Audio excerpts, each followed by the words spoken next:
Good morning. I'm George Latimer, Westchester County Executive. Today is Tuesday, October 17th, and we're here in White Plains to make the next major step in our 2024 Westchester County budget process.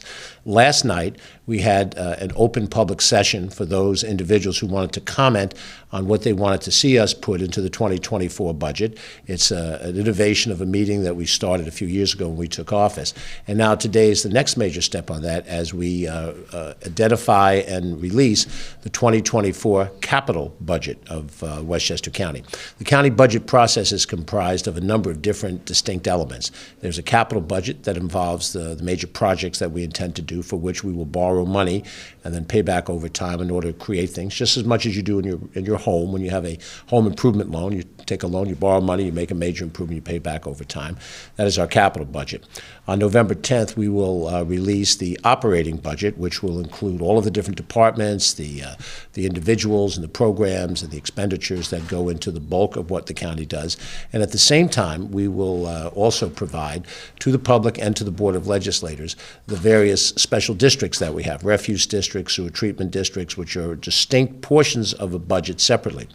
The Westchester County Board of Legislators, and they're represented in this room today, and they'll have a role to play right at the end of this program, will review all of these different budgets, and they have a defined period of time to make their decisions, propose changes, vote for changes, and ultimately adopt an amended budget, which they will then return to the executive branch, and we will look at it. We have, as an executive, the authority, the potential authority to veto parts of the budget if we choose to, but we have found a working relationship during the board's review of the budget that makes concessions that we can all agree upon, so that by the time we reach the end of December, we have an adopted budget in place, ready for the beginning of our fiscal year, which is January 1st.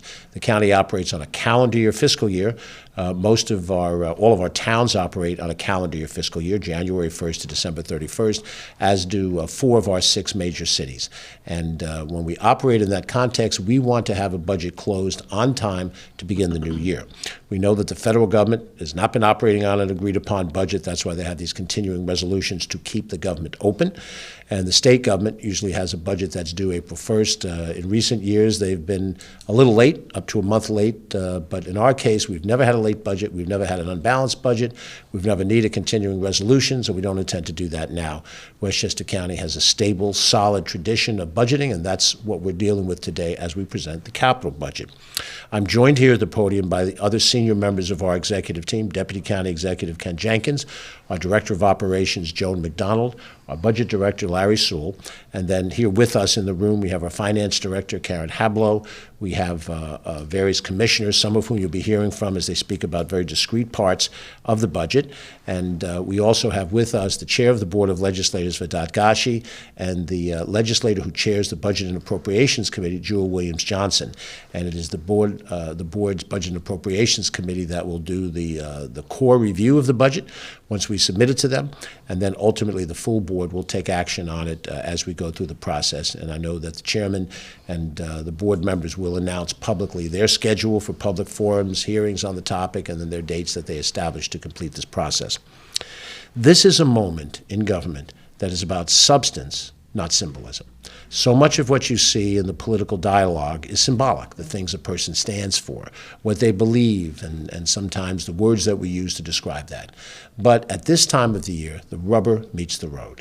A moment of substance is, what are you actually putting in a budget that reflects your values, and what are you trying to work through to accomplish over the course of the next year? Because we're looking for results, not just rhetoric. We want results, something that is concrete. What those projects will be at the end of the day is subject to the review of the Board of Legislators and to the review of the public.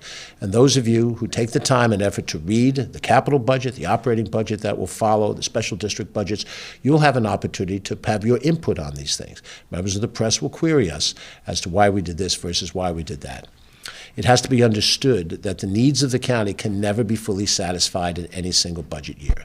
There are parameters about how much we can expect taxpayers to pay in taxes, property taxes, sales taxes, and other revenue sources.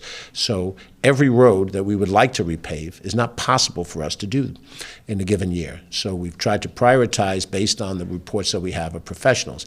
And this government has operated with those professionals, those department heads and all the people that work for them, having the ability to shape the policy in their area using their knowledge of that area, using their professional skill set. So this is not merely just a document that you cobble together because it looks good in the world of government and politics, but because it has substantive result behind it. And I rely on those professionals and I have great respect for those professionals because that is how this county has, over the years, performed its job and performed it well. And I would argue better than many other governments have. This budget is my 6th budget, and it includes investments in affordable housing, electric vehicles, charging infrastructure. It has Bronx River Parkway rehabilitation. It has bridges and roads that are going to be repaved and fixed, and the Westchester County Center improvements, and also flood mitigation. It's a wide range of different issues that we're dealing with. This budget proposal requests $473.7 million in new appropriations on an all-funds basis for 2024. These appropriations break down to $301.6 million for general county purposes and $160 million for the refuse, the sewer, and the water districts. Westchester County Board of Legislators has legally received this budget by conveyance yesterday, although we'll have the symbolic conveyance. And I remember when I chaired the Board of Legislators on the other side of the receipt of the budget and what that represented in terms of efforts. So we appreciate the cooperative working relationship between both branches of government to bring us to a final closure, which, as I said, will be done before the year ends, December 31st, 2023, so that we enter the 2024 year with a budget in place and operative. Larry Sewell has been our budget director prior to my administration, and through these 6 years that we've worked together, we have relied on his professionalism to try to put all the numbers together. And I'd like him to talk a little bit about this process of putting together the capital budget. Larry? Sure. Thank you, George. So real briefly, I would like to thank my staff who are here as well. Christina Rampada, Deputy Budget Director, Diane Vanadia is Associate Budget Director, have primary responsibility for putting this budget together, and it is it's an involved process. There's a lot of pieces to the puzzle that have to be assembled to get this document to where it is today. And one of the important aspects of the capital budget is how we fund it, and so we fund our capital programs primarily with tax-exempt municipal bonds, and one aspect of that is our credit rating. And under the Latimer administration, our credit rating financial picture has improved, and therefore our credit rating has improved. The comptroller validated that recently, confirming further improvement in our credit situation. The rating agencies, we have the second highest possible rating you can have. It's in some cases the same as the federal government. Go figure, we have on-time budgets. So Moody's, it's a AA1, S&P, it's a AA+, and Fitch, it's a AA+ with a positive outlook. The other two have a stable outlook. So we will be meeting with them in a couple of months. Karen Hablow is responsible for issuance of the bonds. And so what that does is that allows us the lowest possible cost to borrow. While overall market rates have increased, as you know, our credit spread, which gets built into those rates, is extremely low based on our financial condition. So that helps us. Our operating budget includes about $141 million in debt service, which is the principal and interest that we pay back on our debt. And as anyone who finances a home, over 15, 20, 30 years, we finance our projects based on the useful life of those projects, which makes complete financial sense to do that. So, that's one aspect. And then the operating budget impact also is to make sure that we have the resources necessary to implement the capital plan, and which we're focused on. And under the current administration's leadership, with Joan's direction, we have a re-emphasized effort on the capital program and making sure we have resources needed. Thank you. Thank you, Larry Sewell. If anyone were to read my resume, I'm not sure anybody would, but it includes, as many people see, the different governmental positions I've held. What often isn't appreciated is that I had the good fortune to spend 20 years working in corporate America, primarily for subsidiaries of Nestle and ITT. And I learned a few things during that experience that has influenced the way that we have functioned in this government. And when I was a legislator, I had a different role. But now in an executive role, I rely on professionals to be able to run various departments. And Joan McDonald, who's our Director of Operations, has the responsibility for all of those departments to report into her and to hammer out the content of how money is to be identified and allocated. In this particular portion of our discussions, how capital money is to be used, and then when we reveal the operating budget in less than a month, how the operating expenses are going to be. And I think it's important to note that many of the commissioners that we have right now are commissioners who have served in their positions prior to our administration. When I came into office, it was a change of administrations and a change of political party. But we understood the professional skill of Vincent Kopicki, who is commissioner of our Department of Environmental Facility and served in that function previously. Rocco Posey, who's commissioner of probation, who served in that function previously. Kathy O'Connor, who serves as our commissioner of Parks, Recreation, and Conservation and served in that position previously. Michael Orth, who was acting commissioner, a long-time professional in our Department of Community and Mental Health, Dr. Charlita Amler, Commissioner of Health. In all of those situations, and then where we went outside, we brought people back in to serve. Hugh Grecian, who had served in the Department of Public Works and Transportation, back as Commissioner. Joe Spano, previously served as Commissioner of Corrections, back in as the Commissioner again. Why? Because we want people who understand how to deliver the things that they identify in this process, who understand intrinsically how these departments work. That is a benefit to you, the individual, in the community, that we have professionals in each of these different departments. And I was very fortunate that Joan McDonald was willing to come on board as Director of Operations. Her resume is significant. She served in many different agencies. She served in the state government in a legislative capacity and in an executive capacity. She served as the Commissioner of Economic Development for the state of Connecticut under Governor Jody Rell. She served as Commissioner of the Department of Transportation under the Cuomo administration for the state of New York. These are substantive experiences that Joan has. So when she pulls all of these things together from all of these existing professionals, department by department, I have the confidence, and I project that confidence to you, that these projects are well thought through, and they've gone through a critical process that Joan and Deputy Director of Operations Emily Saltzman, who's also well experienced in state and city government, have been able to handle. So to talk a little bit about the process, our Director of Operations, Joan McDonald. Thank you, George. Good morning, everybody. I want to pick up a little bit on some of the points that the county executive made. And when he came into office, we all came with him, and there was a significant backlog in the capital programs. And there were a lot of people who said their departments had been decimated, but DPW really needed staffing up to deal with these capital projects. We brought on Gail Katzman as our first deputy commissioner, and her experience at DASNY and on the private sector. We created and expanded the capital planning function to make sure that we were really doing our due diligence to see what the projects really entailed. We made sure that we did correct estimates because in my experience in government, a lot of staff don't like to say what the true cost of a project is, and then you get too far along in a project and you have to find more money, and that's not a good way of doing it.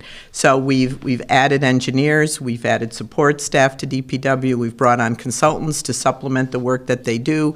We've moved the capital staff from Parks over to DPW. That's created great synergy. So we've really put a big focus, and we've also taken a look at how we can improve the process. We thank working with the legislature when we bundle the bond acts so that we can get the projects out the door, shovels in the ground. And we will be looking at new and innovative ways to streamline the planning and the implementation process as we seek the state Environmental Bond Act money and as we seek the federal money for roads, bridges, sewer, and most importantly, as the county executive said, flooding and resiliency. That is a top priority going into 2024. Thank you. Now, we're going to get into some of the different topic areas that cover areas of public policy, and we want to show you how important it is to take ideas and actually implement them, and in this particular case with capital projects. So I'm going to have a series of commissioners join us, and I would ask them, those who are in the room, to please enter from this side of the podium as I call on them. I'm going to ask Blanca Lopez, who is Commissioner of our Department of Planning, to join me in a second. Affordable housing continues to be an important priority within this administration. We have allocated in this budget a combined $50 million for land acquisition and infrastructure improvements to support the development of affordable housing within the county. We have an additional $50 million included in 2024 from the money that has been set aside from the federal government's ARPA money, the American Reinvestment Project that came from the federal government down to local governments. And this Affordable Housing Investment Fund is a particular way for us to try to close a gap in financing affordable housing, which has been one of the impediments to be able to do this. We know that the need for affordable housing is universal. We hear it when we're in the community. Ken and I hear it all the time. The question is, what do you do about it? What do you do significantly about it? Not just talk about it, but to try to come up with strategies and have money that stands behind that strategy. So I'd ask our Commissioner of Planning, Blanca Lopez, to talk about our housing issues.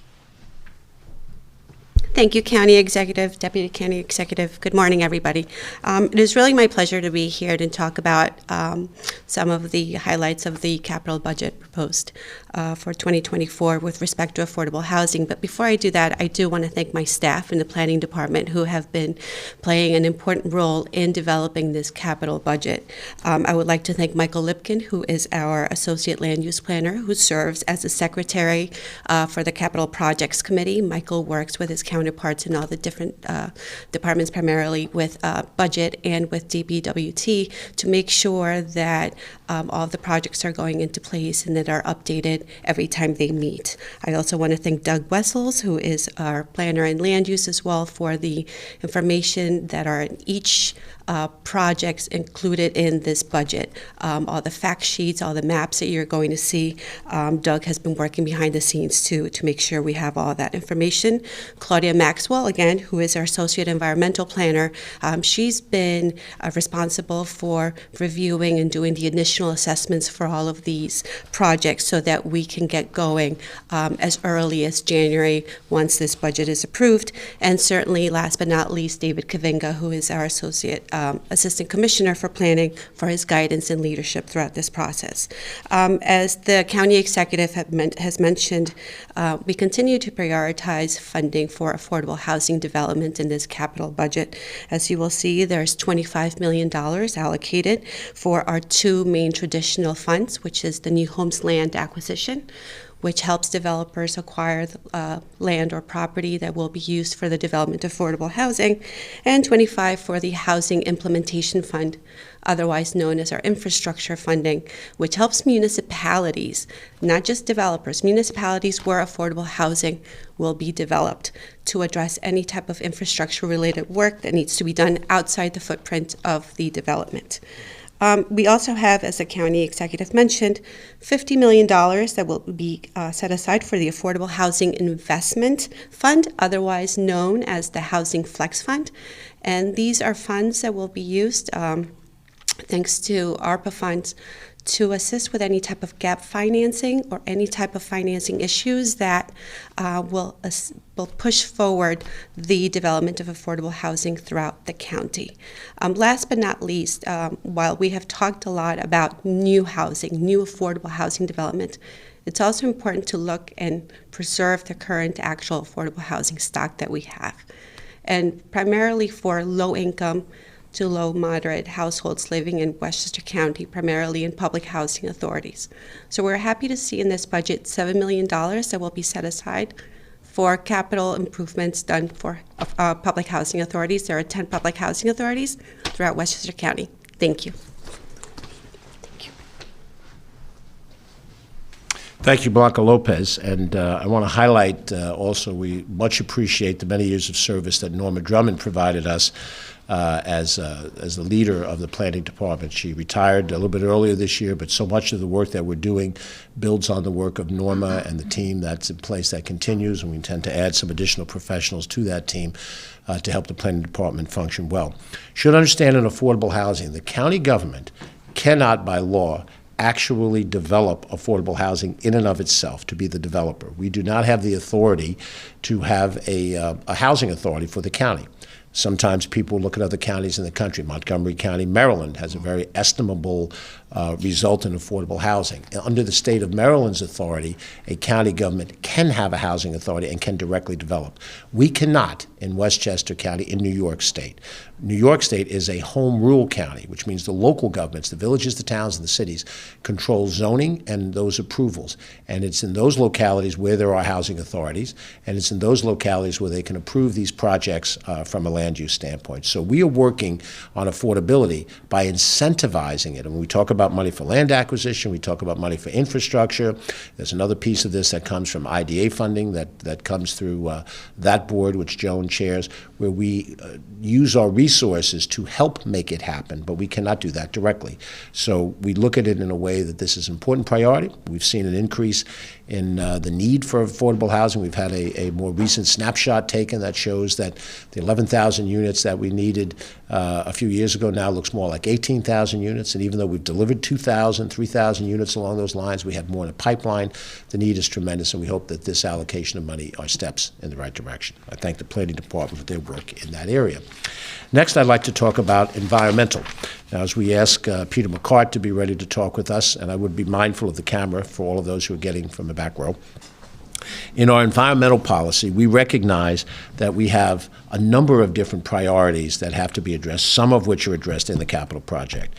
First of all, we have set aside money to continue our efforts to change our infrastructure toward renewable energy, in this case, electric, cleaner energy.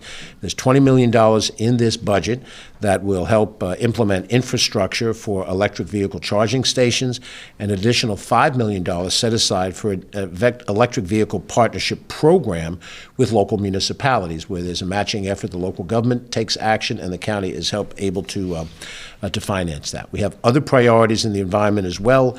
We're involved in things that involve food scrap recycling to reduce the amount of garbage that we generate. We've talked already about passing legislation, which the Board of Legislators passed 5 bills over the course of this year that help advance environmental issues. But on the capital side, we've allocated $49.2 million for various flood mitigations locally. Most likely, that number could be multiplied by 10 in terms of all of the needs that exist. And the county government partners with local governments, but we desperately need the state and the federal government's resources, which are far superior to ours, if we're going to make the improvements that we need. Part of that $49 million includes $18 million to deal with the severe flooding in the village of Mamaroneck, where the Sheldrake and the Mamaroneck rivers meet. And that project is an Army Corps of Engineers project that's been now costed out to be $100 million for this one project to deal with devastating flooding in just one of our communities. So you can just imagine what it's like when we have these all over the county. But Pete McCart has been our point person on our environmental policies, and I invite him to share a few thoughts. Peter. Thank you, George. Thank you. Good morning. Our continued commitment to the environment and mitigation of climate change is evidenced in this budget, including the extremely innovative program to incentivize our municipalities, just as the county executive mentioned. This will be especially helpful for people living in apartment buildings. At the same time, due to the rising waters and unprecedented storms, building resiliency for our wastewater treatment plants and other facilities is another cornerstone of this budget. I'd also just like to personally thank all the various departments I get to work with. It's a joy, it truly is, and we get stuff done. The DPW Transportation Group, led by Gail and Commissioner Greachin and Deputy Commissioner Hernani de Almeida. I really appreciate them. The DEF, Department of Environmental Facilities. I love working with these guys, Lou and Michelle and Vinny Kapicki and Melissa. And the Parks Department. I love working with the Parks Department, and it's parks, recreation, and conservation is a key cornerstone of sustainability. So thank you, Commissioner O'Connor. And that's it. Thank you. Thank you, Peter McCart. Next, we're going to talk about our efforts in parks, recreation, and conservation. I will ask Commissioner Kathy O'Connor to join us here. I'll call her up in just a second. Within the county park system, which is one of the most extensive park systems anywhere in New York State, we have over 50 parks of all different types. We have golf courses, we have nature preserves, we have places where you can mountain bike, we have beaches, we have public pools, and other types of recreational options. We've put in this budget for capital purposes $25 million for the improvements at the Westchester County Center. You know that we reopened the center this year to public use after 3 years of being set aside for COVID purposes. We lost a great asset, but now the asset is back in our use. We also have set aside almost $7 million for the Bronx River Pathway to be included. Legislator Jewel Williams Johnson, along with legislator David Imamura, advocated for this improvement. It goes through their districts on the eastern edge of their districts in Greenburgh, and their advocacy was important, and Kathy's advocacy. So to improve and complete more work on the Bronx River Pathway was a necessity. We have in this budget $2 million for improvements at the Hilltop Hanover Environmental Center in Yorktown. And that is also advocacy that came from Vedat Gashi, who's the legislator that represents that area, and also from local officials as well. And so with each of these different things, we're trying to enhance the system that we have. We're very fortunate that we this administration inherited from past administrations wise decisions that accumulated all of this parkland, and we can do more. We can accumulate additional land over the years to come, and we can make additional types of recreation available, as we did this year with creating a cricket pitch for the first time at Croton Point Park. And there's more that we can do. But first, we have to be good stewards of what we've inherited. And I think Kathy O'Connor and her operational team has kept that in mind. So we'll talk about the capital projects today, and then when we come back in a month, less than a month, we'll talk about the operating opportunities. Commissioner Kathy O'Connor. Thank you, George. And as other commissioners have said before I go any further, I just want to also thank Peter Tartaglia as the first deputy commissioner. He and I have worked closely together for many, many, many years, and he has really almost solely by himself at times has taken the capital project program in the Parks, Recreation, and Conservation Division to new heights. Under this administration, we've been able to do more in the last 5.5 years than we were able to do in the last 10, or previous 10. And so we're so appreciative of the county executive, the deputy county executive, director of operations, Joan, and of course, the Board of Legislators. We have had the pleasure of working with a board that is so supportive of the Parks Department that it has been just really a pleasure working together with you. So thank you. I also enjoy working, as Pete McCart mentioned. We don't work alone. We never can.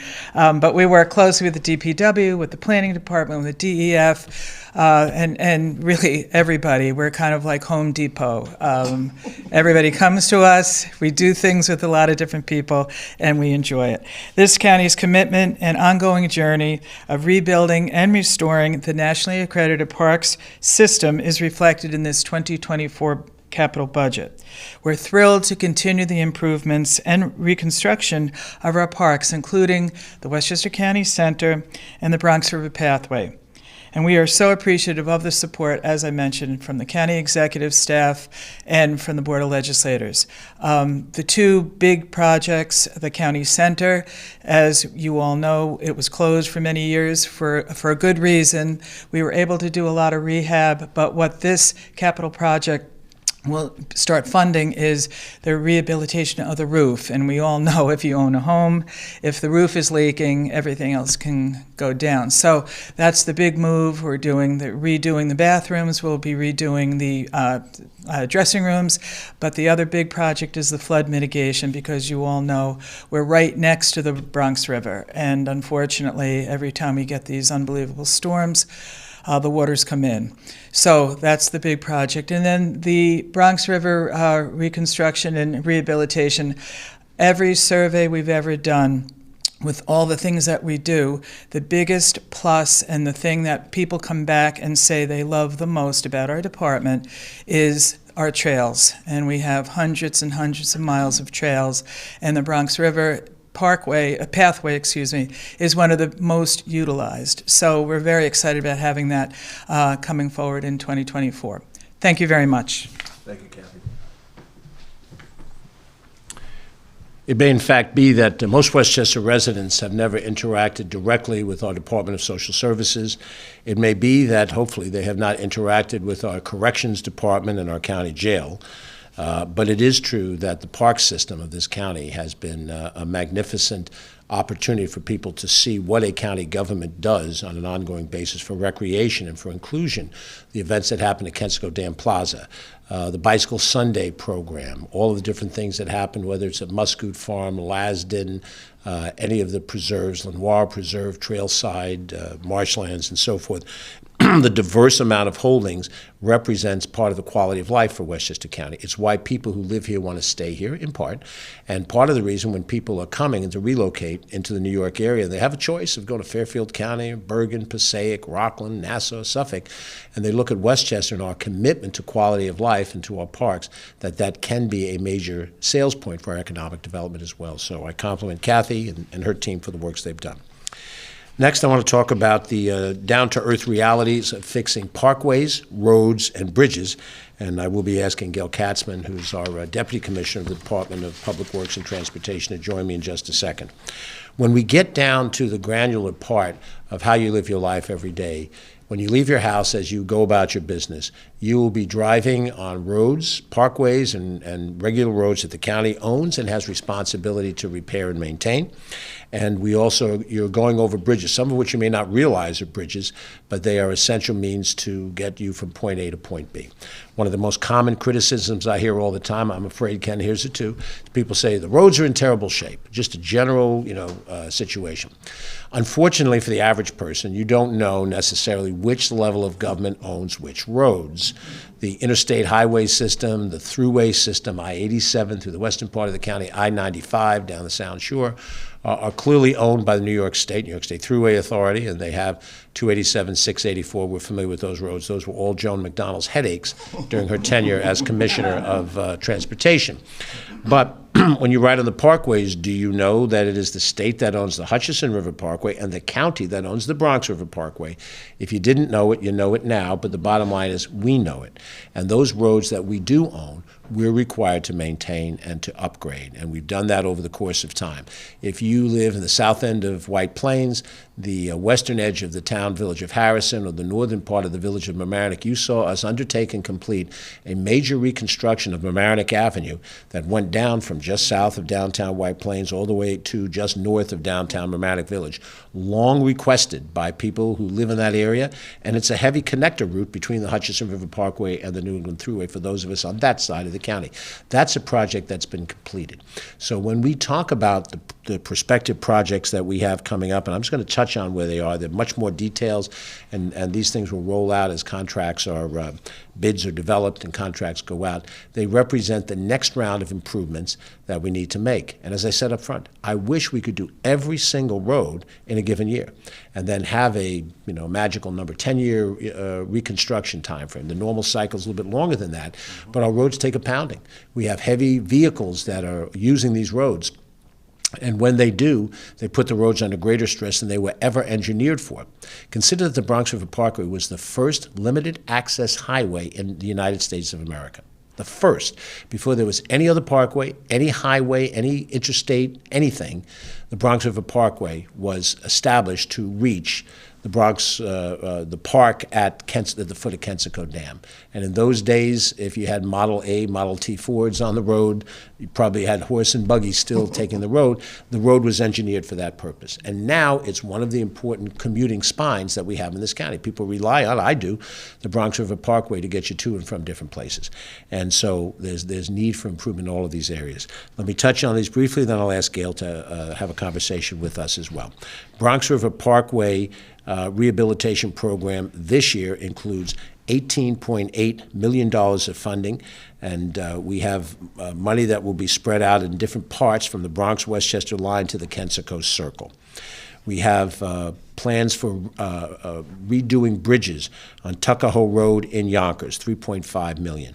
For Route 22 in North Castle, it's the bridge that goes over the access ramp going north from the Kensico Circle up onto 22.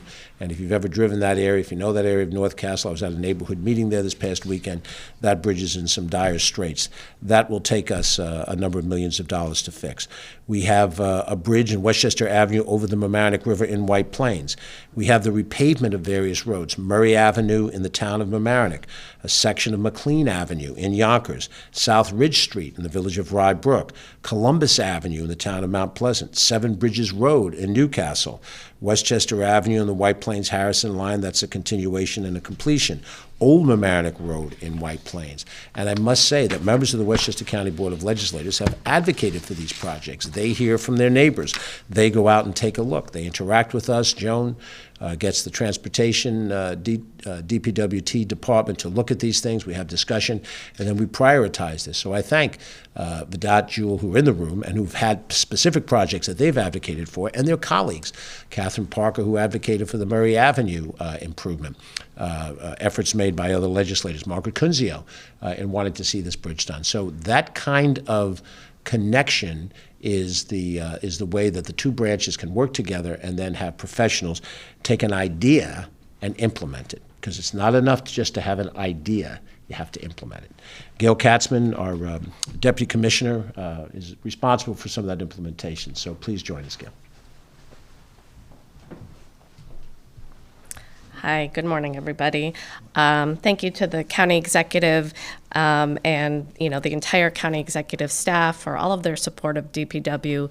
It's been really encouraging since I've been here to see the importance they place on capital and DPW and all the support they've given to the department over the last few years. So I'm very appreciative of that. I also wanted to mention our commissioner, Hugh Grecian, who's not here today, and I'm representing him. So I wanted to thank him for his support. I was going to mention the road and bridge projects that are in the request for this year. The county executive has already gone through those. So, I'll just mention that the department works hard to, address all the needs in buildings and bridges and roads, and we'll continue to do that through this budget and all the current projects and future projects. So that's really all I had to say. I want to thank all the other departments we work with. We have really good relationships, and so it's all very much appreciated. And thank you again to the County Executive's Office.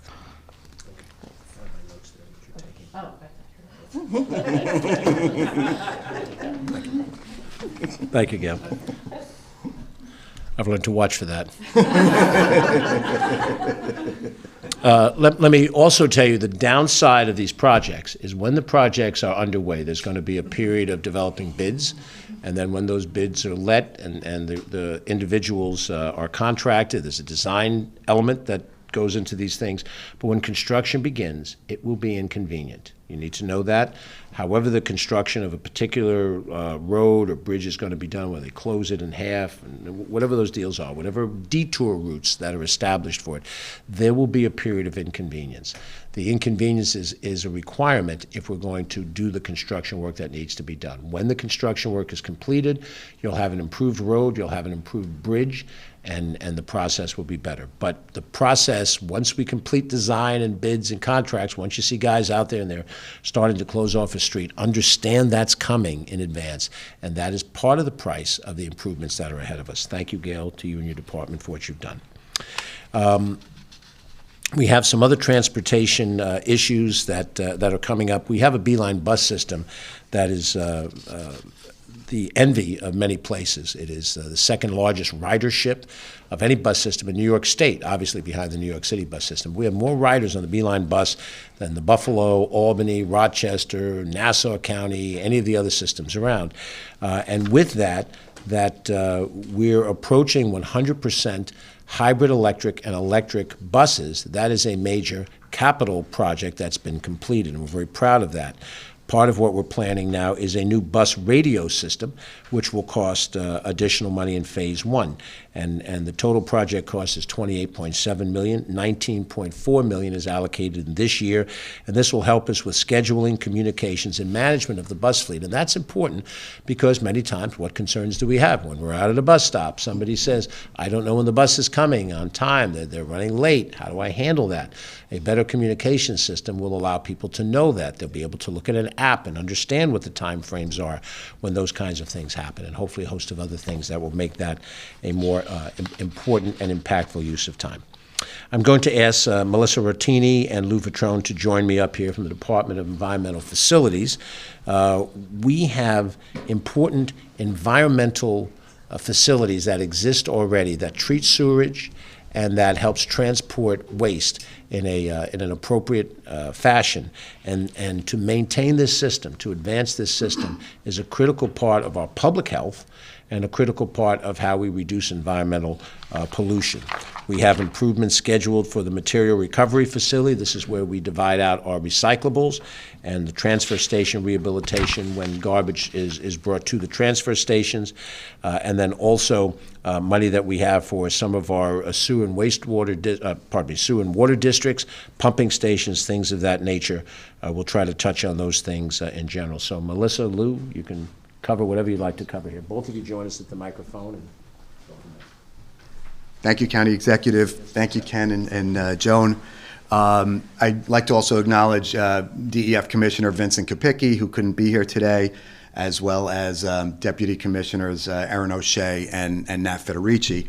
As the County Executive was talking about some of the special districts earlier, DEF manages many of those special districts on sewer and water districts, as well as the refuse disposal district. So on the projects that are slated for our water and wastewater division, will address aging infrastructure, which is going to improve operations and reliability and energy efficiency across all of our treatment plants. But as Pete McCart spoke about earlier, these projects are also going to address resiliency and incorporate flood mitigation measures, which is critically important, especially in light of the storms, the increasingly severe storm events we've experienced the last couple of years, the past month, and unfortunately will probably are likely to continue to experience going forward. On our refuse and recycling division side, the county is a recognized regional leader in recycling and waste reduction, as the county executive spoke about earlier. And these projects that we have slated on the refuse division side, not only will these projects also rehabilitate infrastructure, but they're going to allow us to continue to invest in upgrading and improving our waste and recycling sorting systems. And when we do that, we are able to have a cleaner product, to recycle more, to move that material. Unlike many other jurisdictions around the country, we're able to continue to move our recycling and to market it and to sell it. And that ensures that the county will remain a leader in environmental and waste management for years to come. Thank you. I didn't expect to be talking this morning. Well, thank you very much. These projects are very important for our environmental issues, as Pete mentioned before, as the county exec always says, and the administration, deputy executive, Ken, and we've got our Joan McDonald over there in operations. They always support us, and they have some great information and some great support for us, and we have some great projects coming out for you in the coming months, and I'm sure there'll be more exciting information for you. Thank you. Thank you both.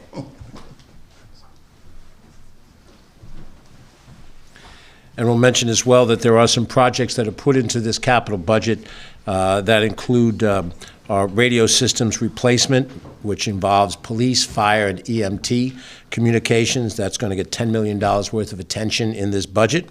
And that is just part of what will be a much larger project, approaching over $100 million when the project is completed. We have interior infrastructure repairs for our White Plains complex, $8 million for things that are necessary for us to continue to operate that situation as well. This is the guts of government. And many times, those of us who've run for office, county office, the legislators who are here in the room, will ring a doorbell or see somebody at the community and go, well, what does the county government do? Well, what do you guys do? This is an example of what we do. And this is a long press conference where we've talked about some very granular things. But it's important to understand this is what county government does. County government treats sewerage. County government runs a bus district. The county government runs a recreational set of facilities that are extensive. The county has a police department. The county runs a jail and a public health component and a mental health component. And the devil is in the details of how this government runs. And it runs with personnel who are professional, and it runs with financial resources. And when I pay our taxes to the county government, you ought to know how it's being used. And you have to spend the time and the energy to understand it. You have to read it. You have to know it. You can't surmise it. You can't think you know it if you don't know, and you certainly can't generalize without even reading and knowing. It's critical for you to understand exactly how this money is being allocated. When this budget is reviewed by the Board of Legislators as part of the overall budget, you will have the opportunity to come to public sessions. You'll be able to sit in on meetings of the Board of Legislators where legislators will ask critical questions, and there'll be a dialogue about what is the best way to go on these issues. And if there are projects that are not included here that need to be added, that will be part of the dialogue as well. My partner in all of this is the Deputy County Executive, Ken Jenkins. I'd like for him to share a few thoughts before we hand over the budget, and then I close with a few more thoughts. Deputy County Executive Ken Jenkins. Thank you, Judge. This is absolutely the opportunity for the presentation of the capital budget for 2024 and watching all of the great work that's been done by all of the departments, and certainly under the great tutelage of Joe McDonald and Emily Saltzman to pull things together and make differences. Having served as chair and on the legislature, you understand the navigation of the process, but on the executive side of executing that each and every day, people can see in this budget the investment that's being made for the people of Westchester, and the projects are not selected willy-nilly. They are continuous reviews of the particular roads, bridges that we have under our control that make the priority list, because it's not just friends and family that are advocating for particular things. The legislators that do a great job, and the county executive and I, when we're getting a chance to go around the county to see different things happening. This is our requirement, being in these positions as great stewards of the county, to make the investments necessary. And I was so glad to hear Commissioner O'Connor speaking about the amount of investment that continues to be made in these last 5 years, more than the previous 10 years. That's a great statement to the work that goes on. When we see in the financial statements from Commissioner Hablow that we spent $100 million more than we spent the previous year, $300 million of capital projects, while continuing to be good fiscal stewards and reducing property taxes at the same time while making these investments that are necessary. So this is this opportunity for everyone in Westchester to take a look at the projects for the next 5 years and see the things that we're going to do in 2024, and really the excitement work between all of the departments. And we congratulate the work from the budget department and the team, but specifically for the people of Westchester, this is a great budget for the capital budget. Thank you. Okay. Now I'm going to invite Chairman of the Board of Legislators for Gashi and Legislator Jewel Williams-Johnson, head of the Budget and Appropriations Committee, to join us up here for the ritual handing over of the 30-pound budget that this represents. And then I'm going to invite each of them to say a few words. Let's step back just a little bit. We're going to do a picture first. Okay. When we turn it over, everybody look. This is the money shot.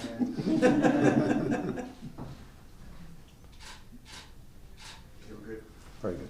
Okay, Mr. Chairman, and then Madam Chair. County Executive said it best. This is the substance of the work we do. This is the important work that we have before us.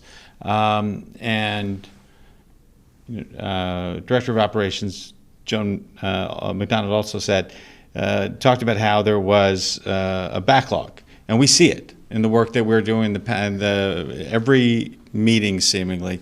There are some incredible important capital projects. And just yesterday at the Board of Legislators, we passed Sawmill River Extension in my district in Chappaqua that was one of the very first projects that I saw coming in, and to see it go from a problem, a need for the community, and an actual solution from the county government is amazing. A lot of hard work was put into preparing this 30-pound document. And now the Board of Legislators has a lot of work to do to review it, put our due diligence to make sure that the projects putting in now can be seen fruitfully and successfully achieved in the future. And we are eager to do it. Thank you, County Executive. Thank you to the entire team for the hard work and amazing results that we've seen so far. Thank you. This day is monumental. As Chairman Gashi just said, last evening we passed several projects, capital projects, including one in my district, the force main in Tarrytown that has been very problematic over the years and in need of repair. Yes, we're politicians. We run for office. One of the main phrases we say and advocate about is how much we care about quality of life issues. This is proof of that. It's proof of our commitment to our environment, to all of our constituents, whether they're here now or future constituents that make the county so attractive. I can't thank enough all of the departments, all the commissioners and everyone below them for all of their hard work continuously. Just like we're dedicated elected officials, they are so dedicated to the work that they do, and there's never a request that does not go unmet. So thank you all so very much, and of course, our budget director extraordinaire and our director of operations, the county executive and the deputy county executive. Everybody make me so proud just to serve on this board. So as chair of the Committee of Budget and Appropriations, I look forward to digging through this and reviewing this, and then once approved, I look forward to the completion of all the wonderful projects that make our county so much richer. Thank you. Yo, you can't leave that. I was going to say, guys, it's yours now. Good luck. Thank you. Let me make a few closing comments as we wrap up this presentation. This is the continuation of a process as I described up front. This is the presentation of the capital budget. On November 10th, we intend to present the operating budget, which has a larger, more diverse scope of what happens, and then also the special districts budget. As I've mentioned before, the board will announce their dates for public forums and hearings when the budget committee will start to review the budget department by department by department. All of our commissioners and senior staff members will be available to the board to answer questions, and where there are issues in which we have to discuss and modify things, we stand ready to negotiate those things out with you and come to amicable conclusion. We recognize that no budget is perfect. That's not perfect, but we're going to try to strive to get to the best budget possible. And as I've said, we have a record in this county of having on-time budgets that are well-balanced. When the state controller comes in to look at them, he verifies that they are properly balanced, and that is our job, and we look forward to doing that. Let me end with a personal note. In 36 days, I turned 70. And that number's on my mind. And anybody who has a major birthday coming up, you might think 40 is a major birthday, you might think 50 or 30. Whatever that day is for you, that's the important day that you're focused on, the day you turn 50 or 30 or whatever, 20 perhaps. For me, that number is 36 days away. I was born at Mount Vernon Hospital, and I grew up in this county. I lived in this county for 20-some-odd years. The corporation I worked for transferred me out of New York to Pennsylvania, and I lived in 3 other states for 5.5 years. And then at a certain point in my life, we made the decision we wanted to come back, not just to New York, but to the home county that I grew up in Westchester. And now for the last 40 years, not quite 40 years, I've been here in Westchester County. My life did not necessarily indicate that it was going to end up here in this particular assignment and this job, but this is an opportunity now that I have along with all of these other professional people, and I think they know how much I respect each and every one of them, legislators, executives, whatever their titles are, and how much I look to each of them for their leadership, and how much that these relationships are not, you're the county executive and I'm nothing, or I work for you. This is George and Kathy, Melissa and George. This is Blanca and George and Ken, and that to me is the core of what government should be about. We have a lot of rhetoric in this society right now. We have a very divided world and a very divided society at this point in time. We have people on far edges of the society. And in some cases, those people on the two edges would destroy what we have because they want to remake it in an image of what they have. You could have a government that runs a county and says, we don't believe in county government. We want to deconstruct these things. That's possible. You could have a vision that says we need to restructure the financial underpinning of our society. It shouldn't be based on capitalism. It should be based on something else, and we want transformational change. I'm a student of things, not necessarily an expert at it. And I recognize that government, as it is now, is under scrutiny, that people believe cynically that we're all criminals, we're all crooks, that none of us really believe the things we say, that we're not good to our word. And it's important to me in this county, the county is not the state, it's not the nation, but it is what it is, that we do our job well, that we show you that we mean what we say, that if we hear that people are suffering financially, we do what we can do. We eliminate bus fares during the summer.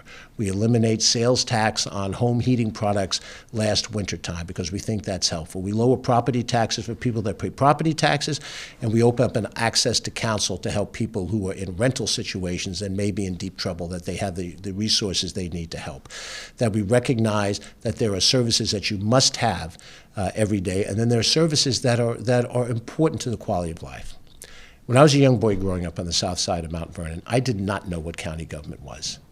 When I got on a bus to go with my mom and my younger sister to shop at Getty Square in Yonkers, I got on a bus in Mount Vernon. I had no idea that it was a county-structured program of busing, and it later became the Beeline bus system. When I pulled the plug out of the bathtub and the bath water drained down, I had no idea where the bath water went. It disappeared, and it went into a system of sewerage treatment so that it could be released properly out into the water. When I was a young child and I was vaccinated for all kinds of childhood diseases, I had no idea that there was a county department of health that was involved with providing public health, and that was part of it. Or that when I went to Wilson Woods Pool as a kid, rather than opening a fire hydrant on the street that I lived in, that was a county-owned park where I could go and swim. All I knew was I needed transportation. I wanted transportation. I wanted to be able to swim. I wanted to know that the bath water would go down and disappear, and that I could go to a park and play. And that's what a young child today believes. They don't understand county government. They don't know who George Latimer is. It's irrelevant to them. And it probably isn't really that relevant in the big scheme of things. But what we do is relevant. How well we do it is relevant. How much we take symbolism and turn it into substance, that's relevant. How much we take rhetoric and turn it into results, that's relevant. That's what makes today relevant. That's what makes government relevant. That's what makes people who have given their life to understand how to run a sewer treatment plant. Their life has relevance. The workforce of this county, the people who are in DSS, the people who are in corrections, the people who are in police, the people who are in health, the people that are in mental health, their lives, their professionalisms are relevant to the lives of that child on South 14th Avenue, even if he doesn't know it. Now, you know a little bit more about that. I'm George Latimer. Thanks for watching, and we'll come back to you with more information as the days go along. Have a good day.